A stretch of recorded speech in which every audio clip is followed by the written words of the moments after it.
Hi guys, so I'm in Austria, it's winter, and I'm just in a hotel walking around with my son whilst he's asleep. I have my macro lens with me and I just wanted to show you guys what you can achieve just by shooting at some random objects with a macro lens. Okay, let's get into it. Check this, just in front of the hotel there's a pine with some pine cones and I think they're frozen with a little bit of ice on them. Let's take a closer look with a macro lens. Okay, what do we have here? A dumpster. What an unusual thing to take a picture of, but I don't know. Maybe some steel here with some rust. Could be a cool picture. Or maybe that there. Also rusty stuff I quite like taking pictures of. Lots of rust in winter. Or here also. It's even a bit wet, so maybe it might give it a interesting reflection on it. Let's try it out. Who would have thought that you could get some cool pictures out of the dumpster? Right, let's carry on. Look what we have here. It's just a bush, but all these little branches have really little small buds. I'm gonna try and get a macro shot of one of them. Okay, I'm in the car park of my hotel and I just found a pine tree. I'm gonna see what I can get out of this.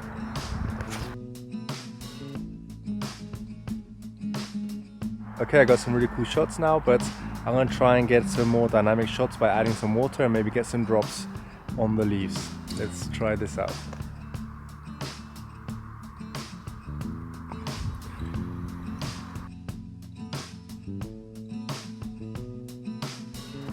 I found these shots with the water drop to be a little bit nicer. What did you think?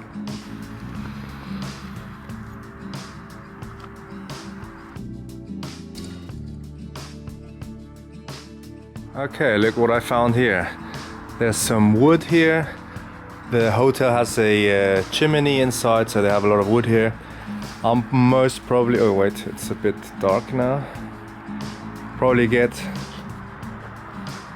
I'm gonna get this log here, I think, and take some pictures. Let's see.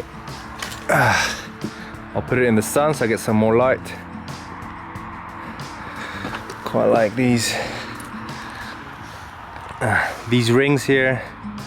I'm gonna take some pictures of that, and quite like this thing here. I'm not sure what it is. It's some like kind of fungi or plants. I'm not sure. Get a mixture of everything. Let's see what I can get out of this.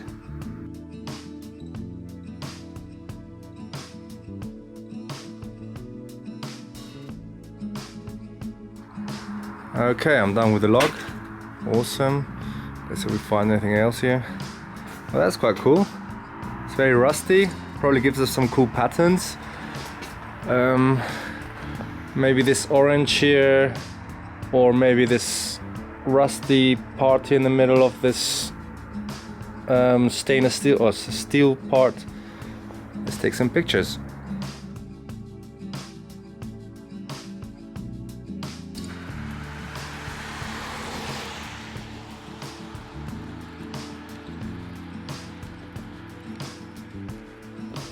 Okay, walking around a little bit more, I just found a wood factory and I'm gonna see if I can get some pictures out of some logs and get some patterns.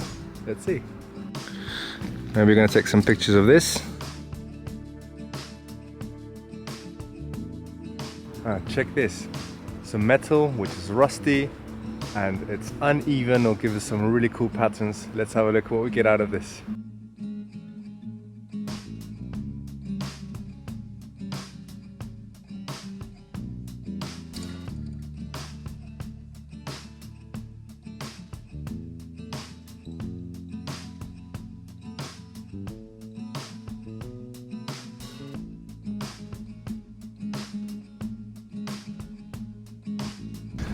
Okay, what we have here, some moss. I love taking shots of moss because it looks so cool with all the little small hairs that you actually don't see when you're just having a look, but with the macro lens they look awesome.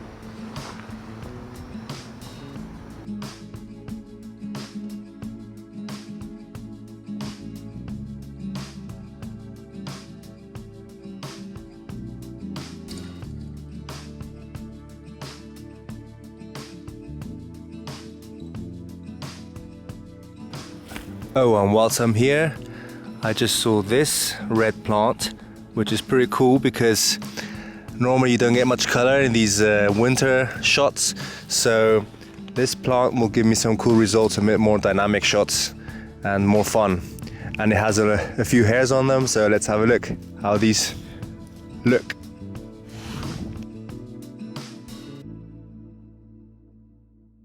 A note on the equipment that I'm using a Sony CVE1 for this. It's a full frame camera, but it only has 12 megapixels.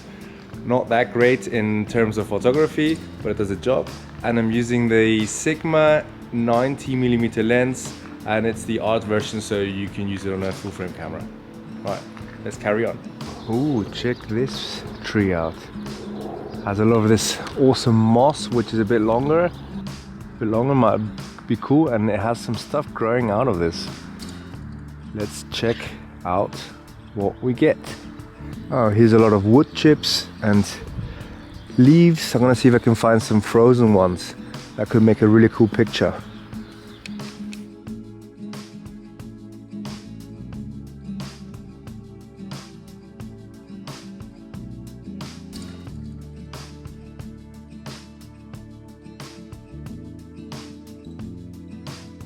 I have a playground rope behind me.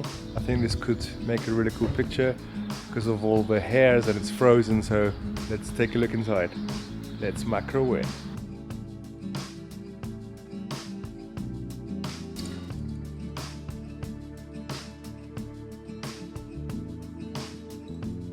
Alright, I'm back at the hotel now, and I want to give you some tips before I leave. And I want to start with depth of field.